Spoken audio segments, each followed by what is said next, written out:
Welcome to Project Arrhythmia, musical bullet hell where you dodge obstacles to the beat of the music. For me, someone who's recently been looking a lot into rhythm games, this caught my eye. With a small community, this gem has gone under the radar of many, though there are some things which would push players away. Released back in June of 2019, Rhythm Games put this out into early access, to get people to bug fix and improve the experience for others. Over 2 years later, and it's still in early access. Though with COVID-19 and the developers having other projects to work on, I honestly find a good thing. It means they're not finished with its development. Originally, they wanted to release the game in December of 2019, which they held back. 1, to improve what they had, and 2, because the story, which they had, was based on a virus, similar to COVID. Through this pandemic, the developers have continued to bug fix and make improvements on the interface based on the community suggestions. In this game, you play as a small cube. You get a dash which gives you invulnerability frames, and you can get hit 3 times before failing each level. When I first picked up this game, my immediate thoughts went to Just Shapes and Beats, a game with exactly the same gameplay mechanics which was released about a year earlier. Without having played both games, it's almost impossible to tell the difference, but there are some key features which make Project Arrhythmia different. The ability to make your own levels in an active community. Just Shapes and Beats was very polished and all its levels were well done, making for decent replayability. But once you've played all of the levels and gotten S ranks, that was it, there's nothing left to do. Project Arrhythmia on the other end has hundreds of levels, developed by its community, along with tools to create more of them.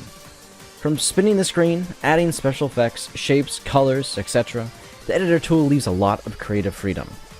I was a bit confused at first at how to use the editor, but they have a link to some videos to help you figure it out. And this tool isn't finished yet either. The developers are adding more based on community feedback, leading to even more tools to create intricate levels. I never got a sense of boredom. Each level felt different, unique. The only thing I really noticed was the difficulty.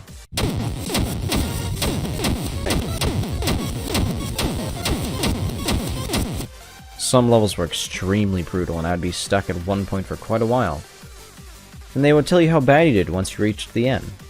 Thanks, game. I always wanted an F. The 4 different difficulties which creators can give their levels didn't really feel that necessary or informative. Sometimes I would die more often on a normal level than I would on an expert one. Moving on, these creators each have their own style, crafting OCs and bringing their own twists to the level creation. Some creators gave credit to the original designers of specific sections, which they then changed to fit the style of their level. The music they used either was not well known, since the only music allowed are one of the ones published by Vitamin Games, Creative Commons music, or music allowed by permission with its producer. A lot of what you'll hear are original pieces composed specifically for the levels themselves. The majority of the music you'll find in this game is electronic or dance, though I only looked at the most recent and popular levels for this video, so there's bound to be different genres if you look for them. They find these producers in the Discord, which I'll link below. It's a friendly and welcoming community, which tools to help you find songs, modders, or art. The best levels I played were ones worked on by dozens of people. Just another example of the dedicated and helpful community this game has developed. They're always willing to help and teach others how to make their own levels. While I was playing through one of said levels, I noticed it was part of a series. Intrigued, I went in and looked at the workshop, and sure enough, there it was. The name of the series was Heartstrings. Normally, I don't care much for story, but I wanted to see how they made these levels connect, and I can say that I was really impressed. In a quick summary, you, the player, are attacked by Opia, who confuses you for someone trying to take the heart. Opia is then murdered and the heart is stolen by the main antagonist of the series, Pelate. He then sends Wiccan and Spectre after you, telling them that you murdered the Guardian and are trying to steal the heart away from him. The player has to survive these encounters, along with a few other characters you meet along the way. Meeting up with Magpie, who spoke to you in a dream earlier, who tests you to see if you're up to the task of restoring the heart which is now dying. Collectively, the level, the story, and the soundtracks add together to make an impressive story with what tools they had available.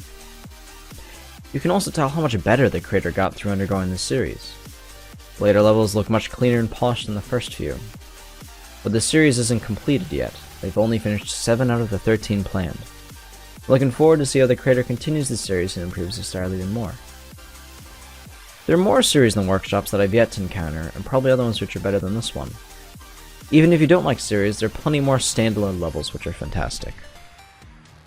As much as I love this game, it's only fair if I talk about some of its weak points as well. Where it may be cool to throw around bright strobe lights and zoom the player across the screen, sometimes it was quite painful to look at and follow. I have no photosensitivity problems, so I thought I would be fine, but they go to quite the extreme in some levels.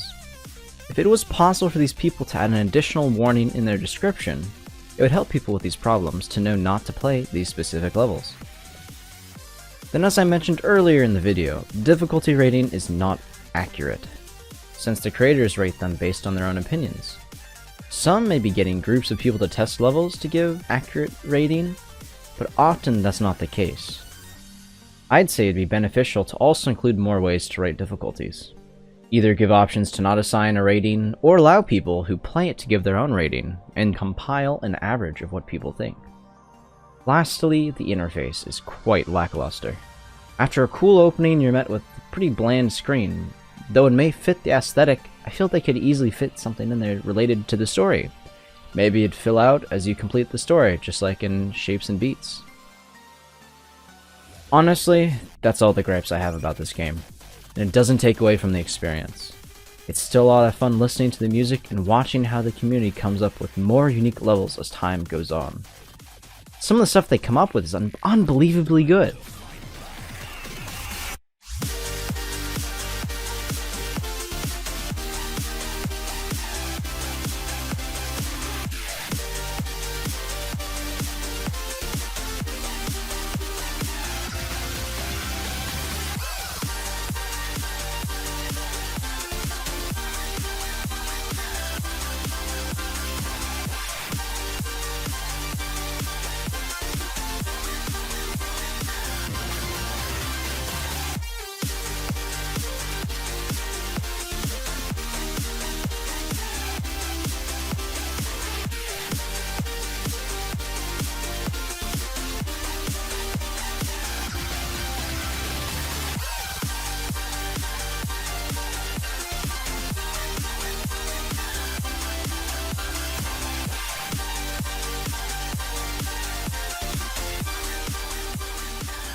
Why not give it a try?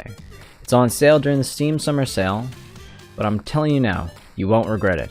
I can't tell you to buy it, but if you enjoy the music, bullet hells, cheap games, and active communities, I know this is something you'd enjoy.